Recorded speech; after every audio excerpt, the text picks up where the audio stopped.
Hi, I'm Ed Lewis and welcome back to my channel, Ed Lewis Reviews.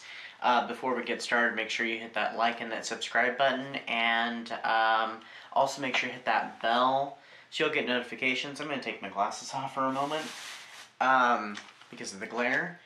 Make sure you hit that little bell so you'll get notifications on my latest videos, and welcome back. So, for this video, I'm actually doing another tag. There's a lot of tags lately, and I do have some special news coming up at the end of the video, so stay tuned for that at the end.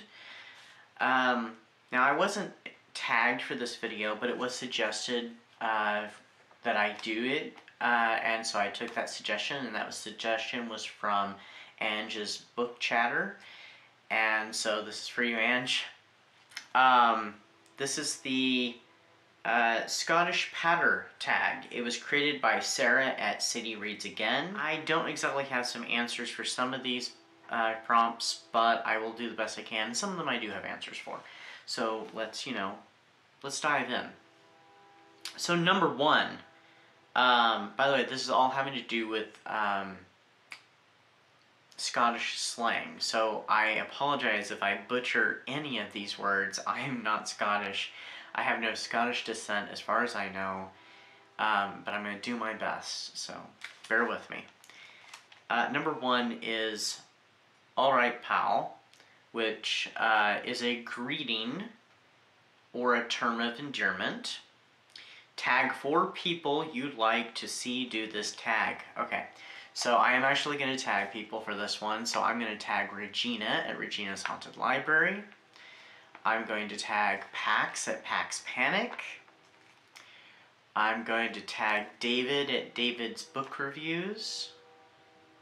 And I'm going to tag Mindy of Mindy's Book Journey. So I tag you 4, and you don't have to do it, but I would love to see you guys do this tag. So it would be a lot of fun.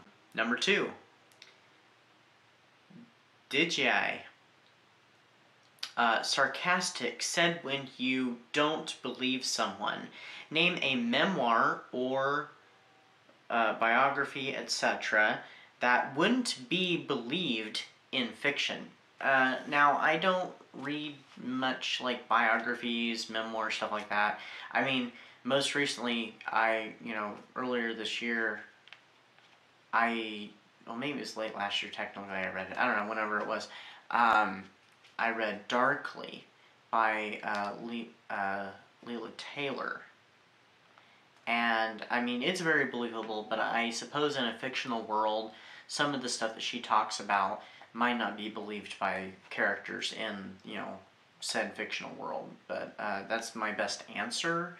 If I read more biographies and stuff, and memoirs, I could probably give a better answer, but that's my answer for this one, and the reason why. Which the stuff is completely believable and absolutely terrible that stuff happens, and it really saddens me. Number 3. Away and bow your heed. Away and bow your heed. It's anger, frustration, telling someone who's talking nonsense to get lost. A book that made you angry. This is one I don't really have an answer for, because I can't think of any books that really made me angry.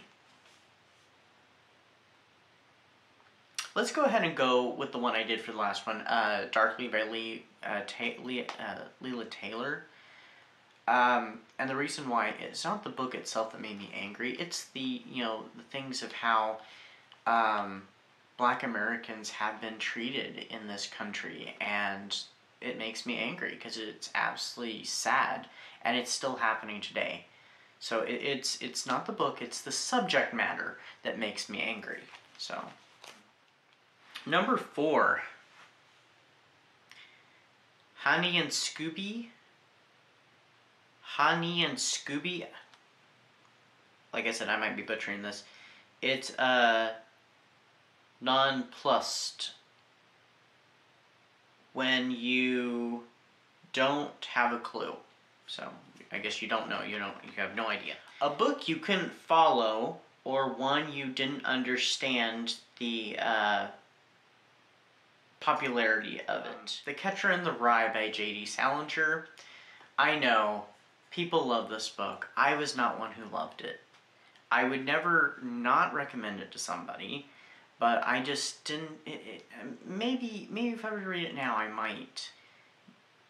But at the time, I did not care for it. I just did not like that book. That was like one of the few books in high school English that I did not like that we read. So, I mean, I guess that's my answer is, you know, the Catcher in the Rye. And I'm change my mind if you want to. I'm fine with that. I didn't care for it.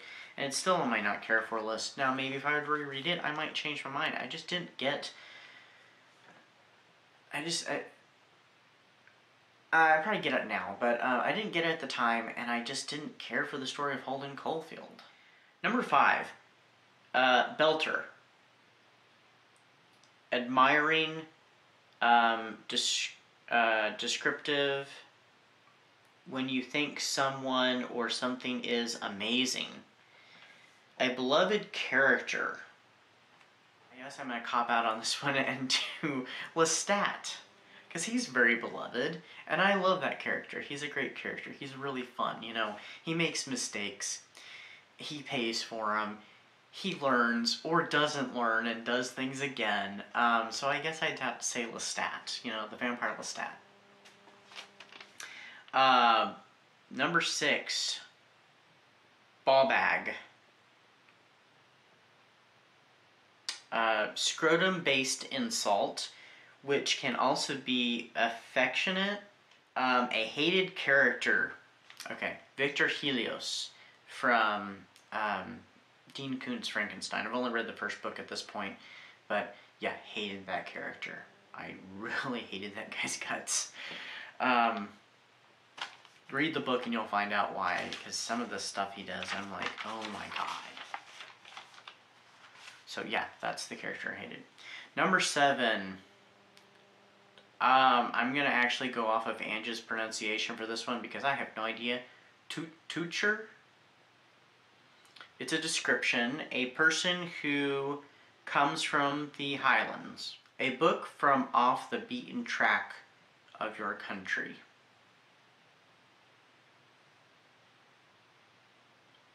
Well, I had picked a different book for this, but now really thinking about it, I'm not going to go with that book. I'm going to go with the book of Mice and Men by John Steinbeck. Because I guess that wouldn't be very off the beaten track. It has to do with the country. It's a very depressing book. It's a very good book, too. And it deals with a lot of interesting subject matter. If you've not read Of Mice and Men, I highly recommend you should. A lot of people have said, oh, if you like that one, you should read Grapes of Wrath. I saw the play. Never seen the movie, but I've seen the play. Didn't care for the play. It was so depressing. So a lot of people would probably say that one for the United States, anyway. But I would say Of Mice and Men. Number 8, Pure Baltic. Description, very cold. A book set in a cold location.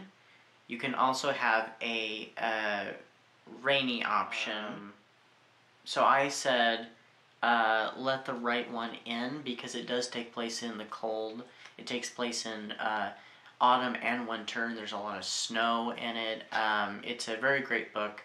It has some trigger warnings, though, so be warned. But yeah, I would choose that book. 9. Tepsaf. Description of weather. Joyous exultation when it's sunny and warm enough to strip off rare.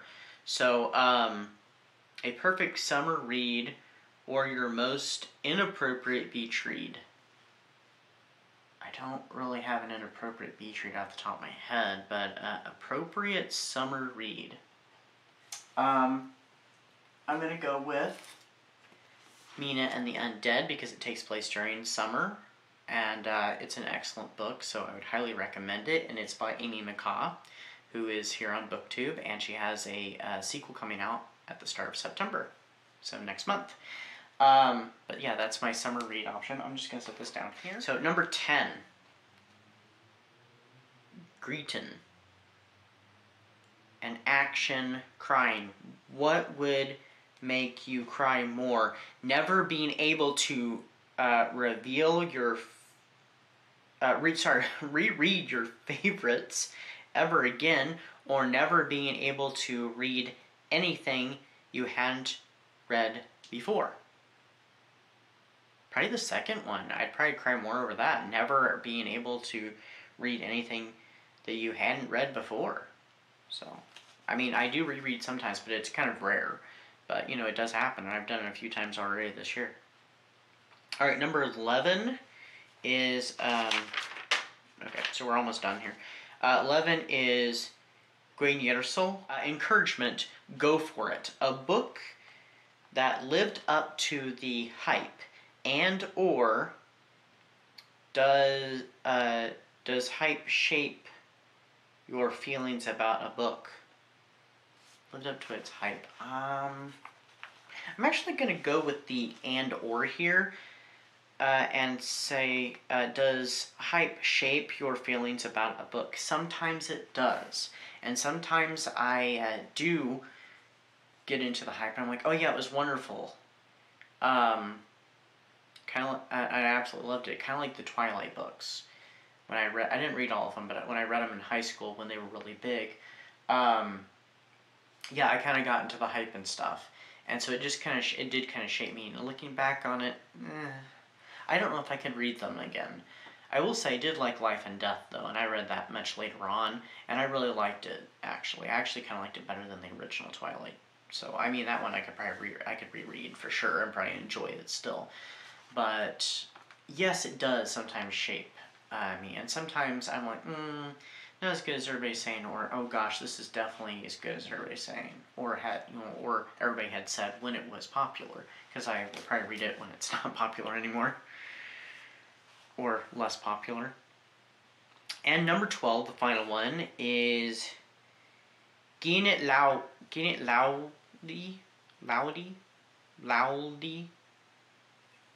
Loudy. I'm sorry, description of behavior to really get carried away in the moment. Shout about a book you don't think enough people have read. I know a lot of people have read it, but to me, probably not enough, because I haven't seen like anything on BookTube about it. So, it is My Friend Nick by my friend Joseph Hood. If you have not read this book, you should definitely read it. It's a great horror novel. It's more psychological, and it is creepy as hell. So yes, please do read this. My Friend Nick by Joseph Hood. He's got another book called The Bride of Warren out, and he has another one that he's working on that'll be coming out soon. So do read this book. Please. It is worth it, and it made me gasp. Seriously. Alright, so that is the tag, and real quickly, before I send you all off, I just want to say that coming out in October, there is a new HorrorTube anthology. It's the 3rd volume. It's called Lurking in the Dark. It is edited by Regina at Regina's Haunted Library, and it features many HorrorTube favorites, including Regina herself, Steve Donahue, D.L. Tillery. It even has some newcomers in it, such as Pax Panic and Amy McCaw. So please do check out Lurking in the Dark when it becomes available for pre-order. I don't know by the time this video comes out, though, if it has a cover yet. But be on the lookout for it. So that's my little plug, and I hope you are having a great summer and staying safe, and remember to stay spooky, and I'll see you soon. Bye-bye.